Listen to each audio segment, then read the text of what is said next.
हर खबर पर होगी आपकी पकड़। डाउनलोड कीजिए एबीपी लाइव ऐप। यूपी की पॉलिटिक्स में जय श्री राम के चैप्टर के बाद अब परशुराम का चैप्टर जुड़ गया है।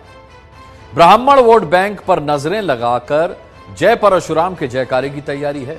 देखिए यूपी की परीक्षा में परशुराम की प्रतिज्ञा। चिरंजीव यानी अमरता का वरदान पाने वाले भगवान परशुराम, धरती से 21 बार क्षत्रियों का नाश करने वाले भगवान परशुराम। लेकिन इस बार भगवान परशुराम ने एंट्री मारी है यूपी की राजनीति में। यूपी में विधानसभा चुनाव 2022 में होने हैं और बिसात बिछाने का काम शुरू है। यूपी की राजनीति में परशुराम के बहाने से ब्राह्मण काट का खेल शुरू हो गया है।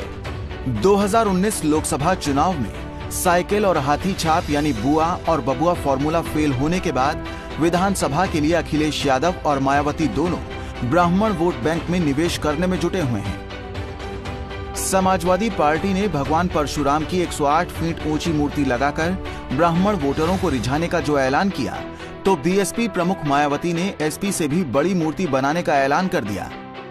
हमारी पार्टी का सपा को ये भी कहना है कि यदि इनको वास्तव में इनकी प्रतिमा इनके सम्मान में लगानी भी थी तो इनको इसे अपने पूर्व के रहे शासनकाल में ही लगा देना चाहिए था। बीएसपी की सरकार बनने पर फिर हमारी सरकार ब्राह्मण समाज की इस चाहत को ध्यान में रखकर यहाँ परशुराम की प्रतिमा हर मामले में सपा की तुलना में ज्यादा भव्य ही लगाएगी। मायावती सरकार बनने पर बड़ी मूर्ति लगाने की बात कह रही हैं, तो एसपी का सवाल है कि क्या आस्था सरकार बनने से ही जुड़ी है। आदरणीय मायावती जी ने यह कहा है कि जब सरकार बनेगी तब लगाएंगे। तो सरकार जब बनेगी, नहीं बनेगी तो शायद नहीं लगाएंगी। अगर नहीं बनेगी तो नहीं लगाएंगी, इसका तो यह मतलब निकलता है।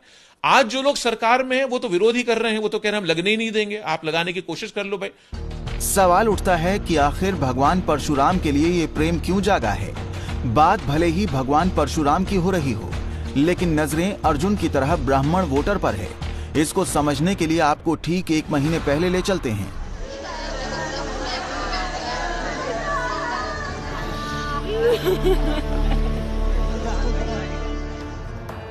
दस जुलाई 8 पुलिस वालों का हत्यारा विकास दुबे उज्जैन से कानपुर लाने के दौरान एनकाउंटर में मारा जाता है। इसी एनकाउंटर के बाद योगी सरकार में ब्राह्मणों पर अत्याचार के आरोप की आवाज उठने लगी। विकास दुबे के बहाने ब्राह्मणों को अपने पाले में करने की कवायद शुरू हो गई।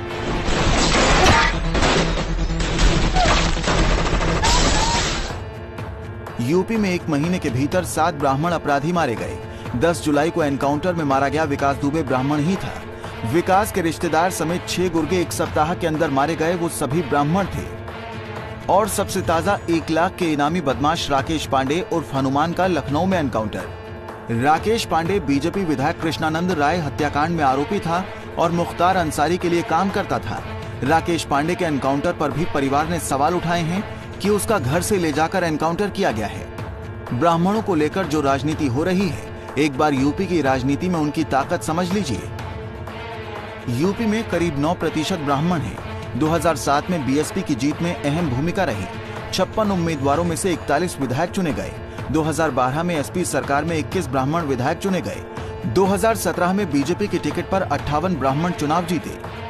विपक्ष की तरफ से ब्राह्मणों को साधने की कोशिश की सीधी वजह यह है कि ब्राह्मणों की जो आबादी है वो न सिर्फ 10% के आसपास है, बल्कि एक ऐसी जाति है जो अन्य जातियों को भी प्रभावित करती है। और यही वजह है कि अब 2007 के समीकरण को दोहराने की मायावती कोशिश कर रही हैं, तो वहीं समाजवादी पार्टी भी चाहती है कि यादव और मुसलमान के साथ अगर ब्राह्मण उसके साथ आ जाता है तो वो फिर से 2012 की परफॉर्मेंस को दोहरा सकती है। किसी जमाने में ब्राह्मण वोटर कांग्रेस के पक्के माने जाते थे, लेकिन अब ऐसा नहीं है।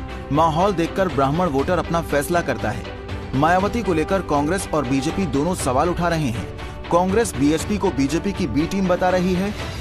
पूरी तरह से कोरी राजनीति की बात कर रही है, लेकिन इसमें भी जो भारतीय जनता पार्टी की जब से एक अघोषित प्रवक्ता की तरह से काम कर रही है, उन्होंने पूरा अपना रास्ता, राजनीति का रास्ता बदल चुकी है। अब दलितों से उनका कोई लेना देना नहीं है। तो वहीं बीजेपी अब भगवान की याद आने पर सवाल उठा रही है। इन सब चीजों से अब ये सपा बसपा इन लोगों को लगता है कि हमारा भविष्य अंधकार में है, 22 में भी कोई गुंजाइश नहीं है, इसलिए इस तरह का हथकंडा अपना रहे हैं।